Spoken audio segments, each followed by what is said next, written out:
தஞ்சை பெரிய கோவில் கோபுர நிழல் கீழே விழாது என சீமான் பேசியது தவறு என நெட்டிசன்கள் கிண்டலடித்து வருகின்றனர். பராசக்தி திரைப்படத்தை நாம் தமிழர் கட்சி தலைமை ஒருங்கிணைப்பாளர் சீமான் பார்த்துவிட்டு வந்தபோது செய்தியாளர்களுக்கு பேட்டியளித்தார். அப்போது தமிழ் திரைப்படத்தில் தமிழ் வாழ்க என்று ஒரு சத்தம் கேட்பது வியக்க வைத்ததாக கூறினார்.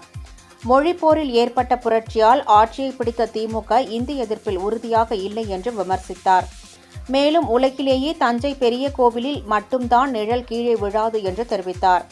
சீமான் பேசிய இந்த வீடியோ இணையத்தில் வைரலான நிலையில் அவர் பேசியது தவறு என்று நெட்டிசன்கள் கிண்டலடித்து வருகின்றனர். உண்மையில் தஞ்சை பெரிய கோவில் கோபுர நிழல் காலையிலும் மேற்கிலும் மாலையில் கிழக்கிலும் கீழ் விழும் என்று நெட்டிசன்கள் ஆதாரங்களுடன் இணையத்தில் பதிவிட்டு வருகின்றனர். அறிவியல் மொழி இல்லாமையா உலகத்தில் எந்த ஒரு கட்டடம் புல்லோ பூண்டோ மரமோ செடியோ குடியோ எதுவும் தன்னிழல் தரையில் விழாது ஒன்றை நீ காட்டவே முடியாது. உலகத்திலே ஒரே ஒரு கட்டிடம் தான் என் பாட்டன் கட்டிய பெருவுடையார் கோவில் தஞ்சை பெருவுடையார் உலகத்திலே தன்னிழல் தரையில் வராதது. அது அறிவியல் தொழில்நுட்பம் இல்லையா?